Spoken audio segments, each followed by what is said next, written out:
maybe you have heard some of the quote.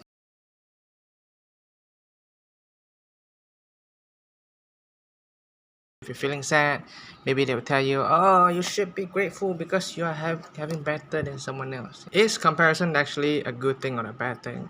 It depends on how you view. If you're using comparison to see, oh, what I can learn from this person, what kind of technique or hacks or they use. So what can I do better myself? In my situation where I compare with others to look down on myself, that is very detrimental to my spirit.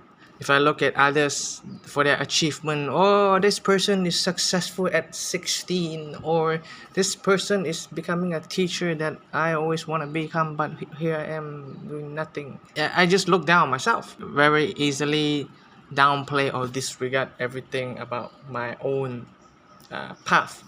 And I believe that everyone have their own path and their own pace. Some people start their own business at 30, some people success at 40 or 45, I don't know.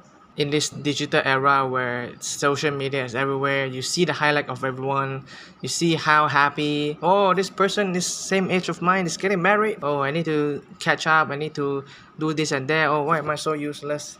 There's all this comparison to put myself down. And I try to reflect on myself, think about what makes it that I think this way and feel this way.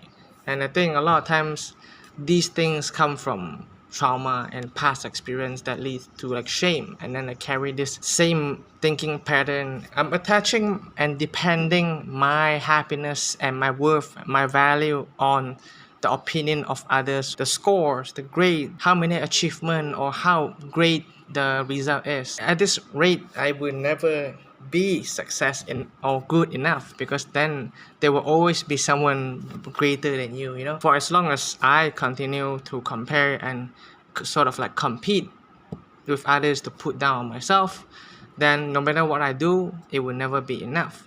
In my age right now, or at this long period of time, I do have a purpose. I do believe everyone have their own purpose and their timeline. So for me, it's more to focus on self, like building my inner strength, and then to live a more disciplined life, sort of just rebuilding my lifestyle, because in the previous time, for so many years, I've been sleeping, my sleeping time has been so messed up. So especially when I have this skin condition I mentioned before, it affects my sleep heavily, and my mood as well, my self-confidence. There's also other experience, like I promised myself, then I never show up.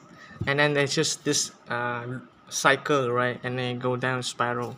So for me, it's right now in my arc right now, it's like a training arc. It's like a newborn hero. But then of course I do have to admit that I'm not doing perfectly. I do have a lot of flaws and all that. At the beginning it's very hard, because during that 1 or 2 week I really see myself change, and then after that I kind of see myself fall short, and start to make the same mistake again and couldn't resist. I slowly learned to embrace and forgive myself. When it comes to lifestyle and all that things, I think there is no end goal. It's a lifelong thing. I think being aware of where I am and how I react and what I believe in is very important. Like I said, there's a big difference between comparing to lift yourself up and others, or comparing to disregard everything that you do and beat yourself up lah. I will see you guys next time. Yeah, thank you for watching.